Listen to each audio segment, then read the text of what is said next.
Jarvis, tá aí? À sua disposição, senhor.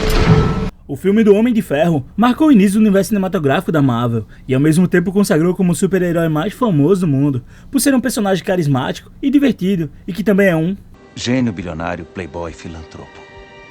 E então, eu resolvi assistir esse filme em câmera lenta, na velocidade mínima possível, e então descobri alguns novos detalhes incríveis que eu tenho certeza que você nunca viu antes, e que eu irei apresentar a vocês na ordem cronológica do filme. Então se tu curte o Tony Stark e todos os filmes do Homem de Ferro, já deixa seu like e também a sua inscrição. Então agora sim, vamos para o vídeo. Número 1. Na cena em que o Tony Stark é almejado pelos destroços de um míssil da sua própria empresa, no momento da explosão, se você olhar atentamente, é possível notar que suas costas estão feridas bem aqui, mostrando quão forte foi o impacto do estilhaço do míssil que explodiu na sua frente, pois os estilhaços conseguiram atravessar o colete à prova de balas que ele estava usando e também atravessaram o seu corpo. Porém, a cena a seguir deixa uma falsa impressão que o Tony está bem e que ele apenas foi jogado pelo impacto da explosão. Porém, na verdade, ele não está nada bem, pois logo depois vemos que o sangue começa a escorrer em sua blusa e então ele começa a perder a consciência lentamente. Porém, esse detalhe nas costas do Tony já mostrava o quão grave foi aquela explosão no seu corpo. E esse tipo de detalhe nos filmes antigos da Marvel é algo que me fez ficar totalmente admirado e apaixonado com esse universo até hoje.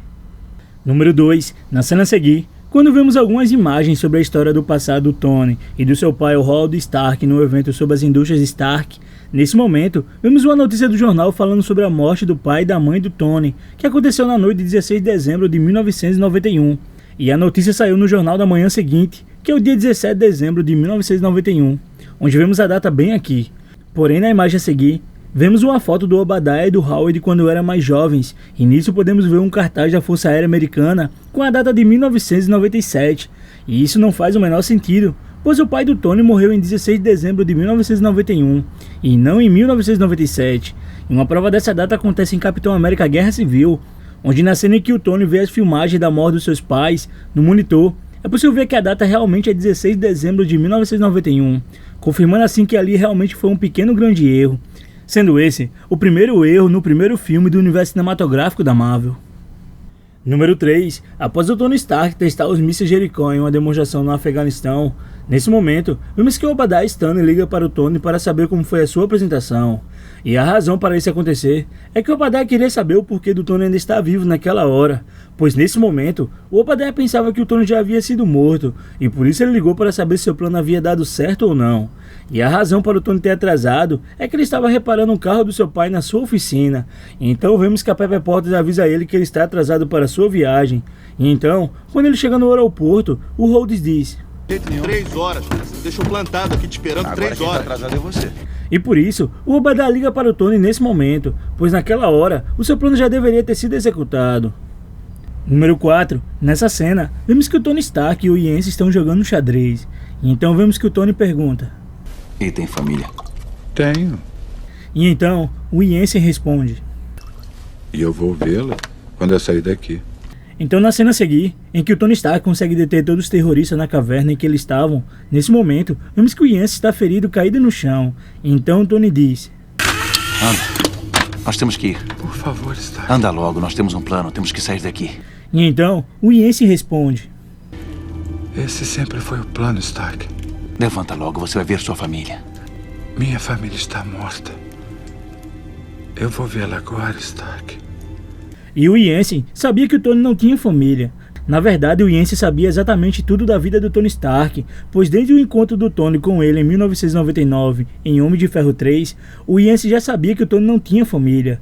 E então ele sabia que se ele usasse a desculpa de ter uma família para retornar, mexeria com o emocional do Tony Stark, e nisso ele o ajudaria com seu plano para que eles pudessem sair dali. E isso faz com que esse mero personagem seja a pessoa que fez com que o Tony se tornasse um homem melhor e depois o Homem de Ferro, sendo ele um dos personagens mais importantes de todo o universo Marvel.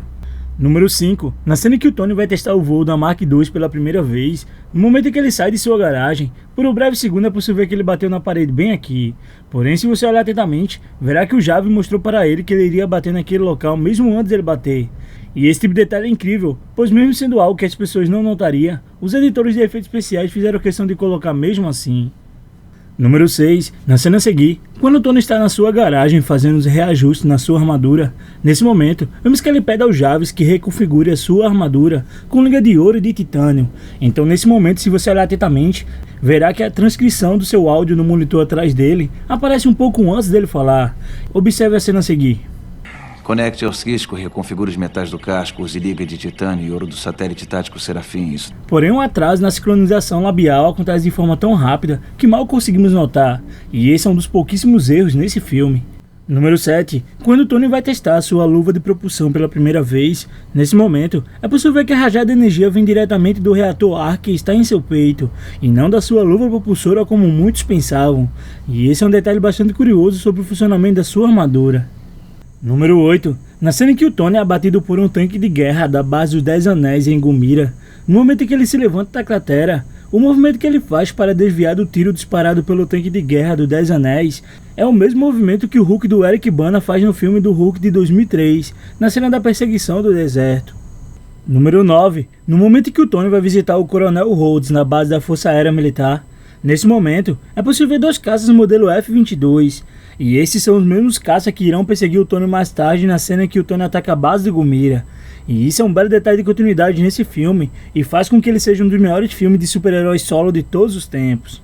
Número 10. Na cena em que Obadiah remove o reator ARC do peito do Tony, ele diz: essa é a sua 9ª sinfonia.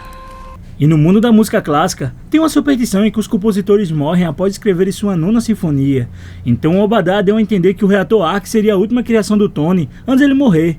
E curiosamente o Tony Stark morreu em Vingadores Ultimato, sendo esse o 9º filme da Marvel em que ele aparece. Número 11. Na cena em que o Tony vai para o baile das indústrias Stark, nesse momento, vemos que ele se encontra com o agente Coulson, e então ele diz: vamos agendar um encontro. Que tal dia 24 às 7 da noite nas indústrias Stark? E nisso, vemos que o Tony aceita encontrar com ele na data combinada. Porém, o Tony não falou isso de verdade, pois ele estava totalmente encantado com o vestido da Pepper, e ele apenas falou isso como uma desculpa. Então mais tarde, na frente no filme, na cena em que a Pepper vai copiar os arquivos do Tony para um pendrive nas indústrias Stark, nesse momento, vemos que ela sai correndo com medo do Obadiah, e então é possível ver que o agente Coulson realmente foi ao encontro do Tony, e ele diz: Senhorita Potts, o compromisso. Esqueceu do nosso compromisso? Não, agora mesmo, vem comigo. E o mais curioso é que mesmo sem querer o Tony salvou a vida da Pepper, pois se o agente Coulson não estivesse ali, a Pepper com toda certeza seria morta pelo Obadiah. Número 12. Na cena final do filme, no momento que o Tony Stark fala: eu sou o Homem de Ferro. E essa cena não estava no roteiro, ela foi totalmente improvisada pelo ator Robert Downey Jr. E o diretor Jon Favreau achou a cena tão boa que decidiu deixar ela no corte final do filme.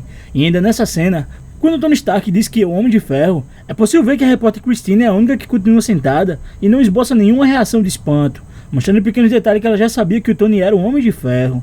Então se gostou desse vídeo, deixe o seu like e a sua inscrição. E fique ligado no canal, pois os próximos vídeos serão do Homem de Ferro 2 e Homem de Ferro 3. Então é isso, pessoal, um abraço e até mais.